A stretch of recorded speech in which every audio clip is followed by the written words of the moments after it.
Assalamualaikum warahmatullahi wabarakatuh. Selamat siang. Halo Sobat IMB, Intelektual Muda Berkarya.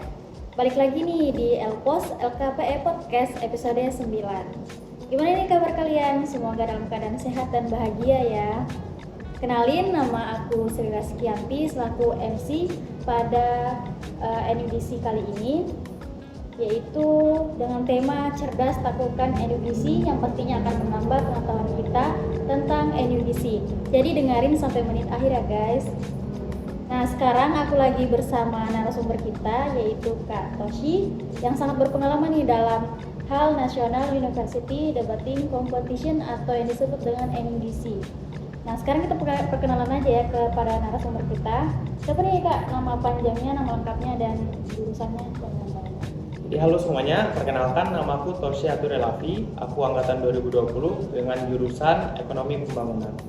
Salam kenal semuanya. Kesibukannya sekarang ini apa Kak? Karena saya sedang ada di semester akhir, jadi saya sekarang sedang ngurus skripsi dan nggak ada lagi. Jadi mahasiswa akhir tuh yang selalu tuh pasti skripsi ya Kak. Mungkin langsung aja ya kita ke pertanyaan pertama. Aku nih penasaran banget, apa sih NUDC itu? Mungkin teman-teman yang lagi dengerin podcast juga belum tahu apa itu NUDC. Mungkin Kakak bisa menjelaskan NUDC itu apa Kak? Jadi NUDC itu merupakan singkatan dari National University Debating Championship, di mana itu mahasiswa berkompetisi dengan skala nasional dalam bidang debat berbahasa Inggris. Keren banget ya NUDC ini.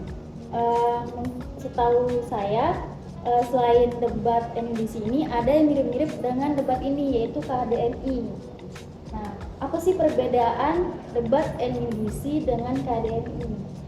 Jadi dalam segi sistem atau struktur itu nggak ada bedanya, tapi cuman berbeda di bagian bahasa saja. Yang KDMI memakai bahasa Indonesia dan NUDC memakai bahasa Inggris saja.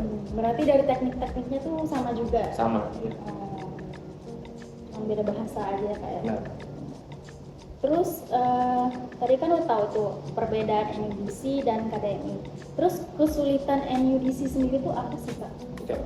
Yang pertama itu mungkin di bagian mencari topiknya ya, karena kita nggak tahu debatnya itu bakal topik apa, dalam isu-isu panas apa aja.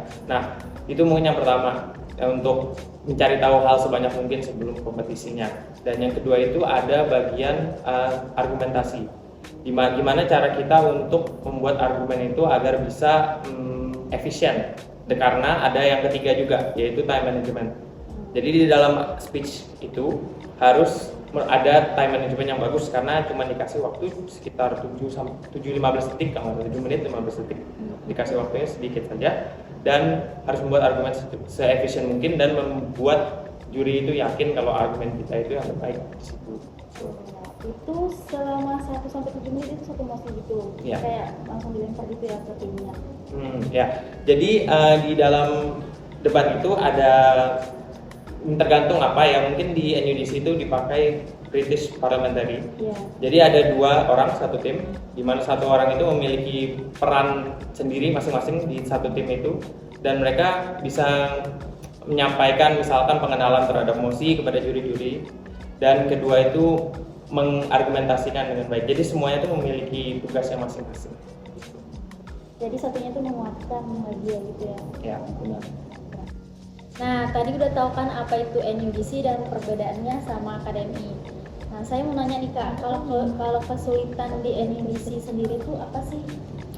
Oke, kalau kesulitannya itu mungkin ada beberapa ya. Yang pertama itu mungkin bagian riset dan persiapan untuk lomba itu sendiri. Iya. Nah, karena lomba debatnya itu kita nggak tahu mostnya tentang apa sampai di announce dengan panitia, jadi kita otomatis nggak tahu mau bahas apa dan apa yang dipelajari gitu kan. Nah, jadi kuncinya di sini itu bisa dibilang untuk memantapkan riset. Dan yang kedua itu ada bagian time management. Bagian time management itu kita dituntut untuk ngomong selama 7 menit 15 detik. Di dalam waktu itu kita diharapkan untuk ngedeliver argumen, ngedeliver perkenalan soal mosi, dan ngedeliver background tentang kenapa mosi ini menjadi sebuah masalah dan kenapa case-nya di antara tim itu lebih baik di antara yang lain, di antara yang satunya. Saya penasaran nih, tadi ada nyinggung tentang mosi. Nah, kalau di MU di sini gimana sih jenis-jenis mosi itu? Terus apa aja tentang argumen yang harus kita sampaikan kalau misalnya Dewan Juri ini memberikan, dan untuk riset tadi ya, itu kan memang ada diberikan sebelum mosi itu diberikan ke tim, pasti ada persiapan dulu.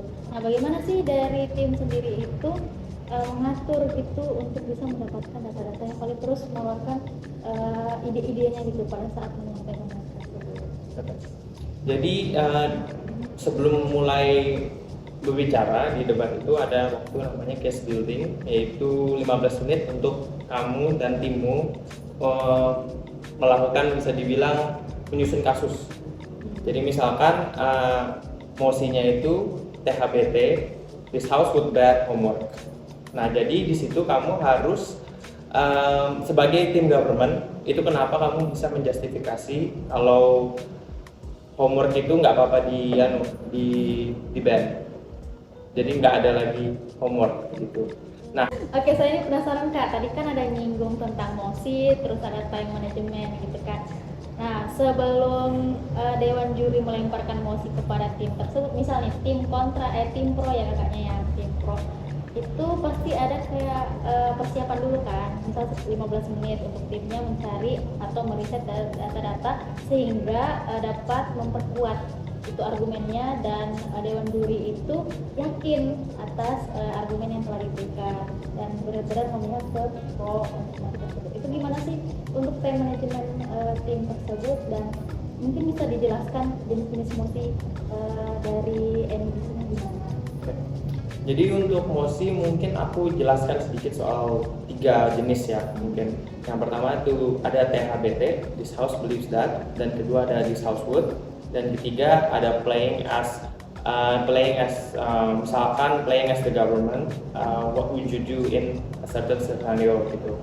Nah, yang pertama itu mungkin yang pertama dulu dijelasin, yang this house believes that. This house believes that ini lebih ngomongin ke arah sebuah ide, kalau kamu setuju dengan ide itu. Iya. Gitu. Kalau this house would, itu kamu dituntut untuk merubah status quo. Jadi kamu dituntut untuk nge-propose suatu sistem yang baru, di mana sistem sebelumnya itu kamu bisa bilang sebagai tim pro ya, sistem yang sebelumnya itu entah rusak atau kurang, jadi kamu nge-propose ide baru di this house would. Dan yang ketiga itu ada playing as sebuah aktor. Nah, di sini aktornya itu bisa jadi apa saja. Bisa jadi playing as the government, bisa jadi playing as bisa dibilang playing as the soldier atau apapun aktornya, kamu harus menjadi itu di dalam debatnya untuk sepanjang debat. Gitu. Itu untuk time manajemennya gimana tuh Kak, untuk mencari data-data yang benar-benar wah ini ide yang cemerlang gitu sehingga meyakinkan Dewan Juri. Ya. Jadi di dalam kompetisi debat itu kamu bakal ada waktu ngobrol dengan tim, bisa bilang namanya case build, itu kurang lebih sekitar 15 menit. Dan dalam 15 menit itu kamu dengan temanmu itu dituntut untuk membuat sebuah kasus yang dapat dilontarkan ke tim oposisi. Jadi yang pertama itu kamu harus mendapatkan sebuah background, perkenalan untuk ke mosi itu sendiri dan kenapa mosi itu muncul di dalam masyarakat tersebut. Dan yang kedua itu kalian harus membuat argumentasi. Argumentasi di sini digunakan untuk menjatuhkan atau mendorong poin kalian agar bisa lebih bagus gitu bilang, dan tim oposisinya bakal dibilang kalian bisa melawan dengan argumen itu. Intinya kayak menjatuhkan lawan gitu ya. Tuh. Nah, di dalam 7 menit ini juga kalian harus di dalam waktu 15 menit case building itu kalian harus bisa dibilang merencanakan betul-betul dengan tim soal tentang apa yang harus dibawa satu sama lain, tugasnya pembicara pertama apa, tugas pembicara kedua apa gitu. Oh, jadi itu udah pembagian materi gitu ya di situ. Bagian materi sih ya. Jadi yang pembicara pertama itu lebih ke general dulu ya Kak. Terus yang pembicara kedua itu yang lebih menguatkan pembicara pertama. Ya. Keren banget sih. Oke, kita ke pertanyaan selanjutnya. Itu gimana sih penilaian debat dari MU di situ, dan sistem atau cara pengukurannya itu gimana? Oke, mungkin bisa di breakdown menjadi dua bagian ya. Yang pertama itu bagian etika. Itu etika kalian di dalam debat. Misalkan kalian mau minta interupsi. Bagaimana kalian minta interupsi itu bisa dinilai bisa masuk ke bagian etika lainnya. Tapi yang paling banyak dinilai itu adalah materi. Dari segi penyampaian materi, seberapa jelas kamu, seberapa kontribusimu di dalam debat ini, itu yang paling dinilai di dalam perdebatan lomba debat itu. Gitu. Mau nanya, itu kan tadi ada etika gitu. Semisal nih pada saat dia menyampaikan argumennya dia lupa bilang kayak dewan juri ini terhormat, itu apakah ada pengurangan nilai atau langsung didiskualifikasi? Terus misal gini kak, melewati ini kan time management kan termasuk etika juga ya, melewati waktu yang telah ditentukan 15 menit yang tadi kakak bilang 7 menit 7 lewat 15 menit gitu.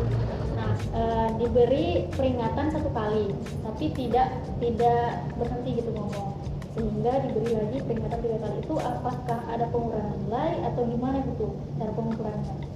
Oke, jadi untuk jawaban pendeknya itu nggak dinilai sama sekali. Yang bagian lupa ngomong dewan juri yang terhormat atau bagaimana itu nggak dinilai, karena nilai etika itu lebih ke arah kamu seberapa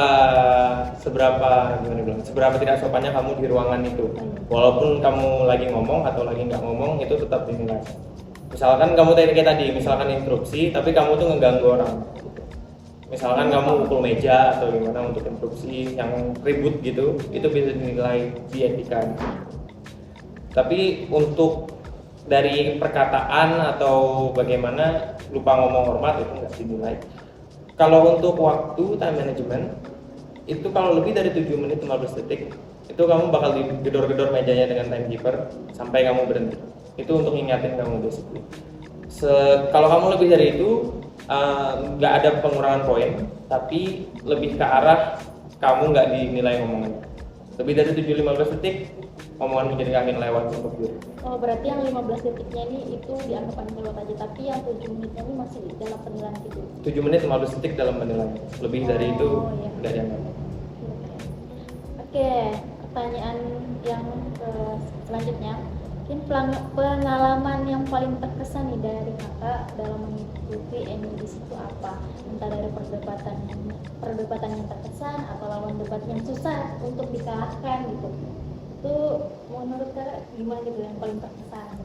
Oke, jadi untuk yang lomba internal itu, yang bagian fakultas, bagian university, di mana kita harus kompetisi antar fakultas pertanian, antar fakultas kedokteran dan lain-lain itu, menurut yang paling berkesan itu susahnya mengalahkan kedokteran. Kedokteran itu lagi dalam top-topnya pokoknya pas kemarin itu. Ada 2 orang di situ yang jago banget bisa dibilang. Jadi mereka selalu fix nasional dan yang lainnya tuh merebutkan juara 3. Susah sekali melawan kedokteran. Jadi di situ mungkin poin paling berkesannya dia. Itu kenapa tuh kok bisa kedokteran itu susah banget dilawan, padahal kan kayak itu masih untuk semua gitu kan, nggak hanya spesifik ke ilmu kedokteran. Itu kenapa tuh kan? Sebenarnya bisa dibilang ke latihan mereka bagus dan mereka dari fakultasnya sendiri itu memfasilitasi mereka dengan banyak pelatihan dengan juri-juri ternama di luar sana. Jadi ada banyak alumni membantu mereka untuk tembus ke level nasional.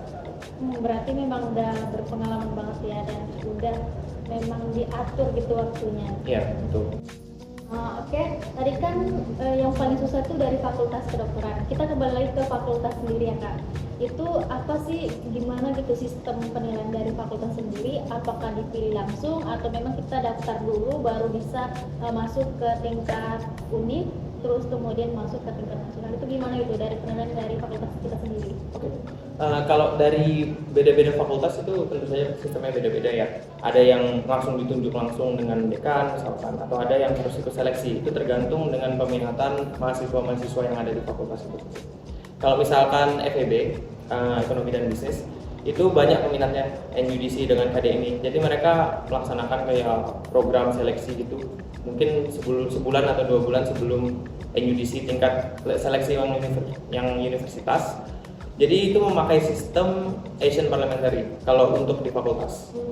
Jadi ada 3 orang dan itu nanti yang 3 orang terbaik itu bakal jadi yang top 2 itu pembicara di seleksi universitas, dan yang ketiga itu menjadi N1 atau juri yang dinilai, peserta juri yang dinilai di level universitas juga. Dan setelah level universitas itu ya yang dapat top 3 lagi bakal jadi kayak gitu lagi. Oh, diuji lagi gitu ya? Bakal diuji lagi untuk masuk ke level provinsi. Kemudian baru ke nasional. Nah, itu ke internasional?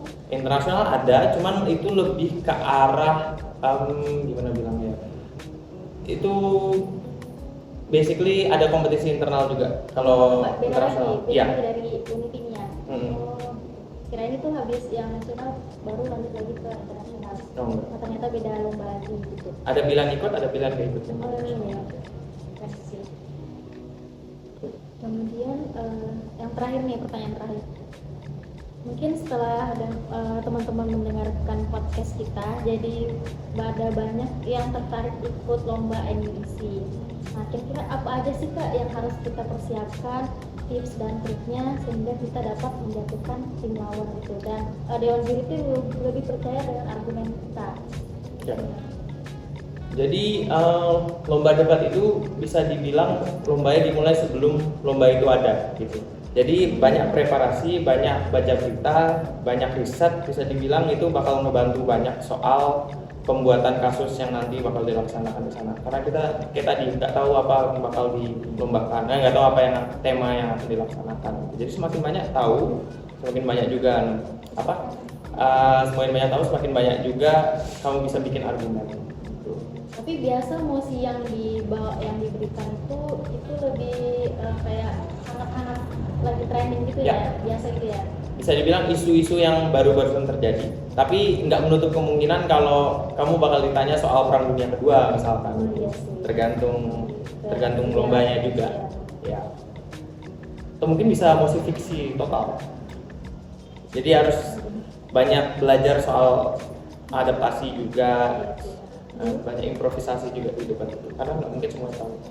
Kak pernah nggak kalau dapat mosi yang benar-benar kakak tuh nggak tahu, padahal kan udah mengikuti tren berita yang benar-benar lagi hangat-hangatnya ya, tapi pas itu dapat yang lagi mundur gitu, benar-benar nggak tahu gitu beritanya, itu pernah nggak ya dapat berita mosi yang itu? Pernah, kalau nggak salah 3 kali terjadi waktu itu. Itu gimana tuh untuk mengatur tim, terus manajemennya itu gimana gitu, mencari data-data lagi karena kan udah tertinggal jauh ya. Jadi kan kita ada beberapa team member gitu kan ya. Jadi mungkin yang aku nggak tahu temanku tahu gitu. Tapi ada juga kasus di mana kita bertiga itu nggak tahu apa-apa gitu. Nah di situ bisa dibilang storytelling kalian diuji. Jadi harus ngarangnya gimana, adaptasinya gimana, itu di situ diuji banget.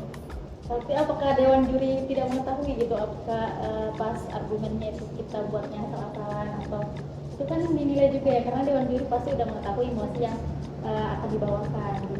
Oh begini, kalau peran sebagai Dewan Juri itu peran mereka adalah orang awam gitu.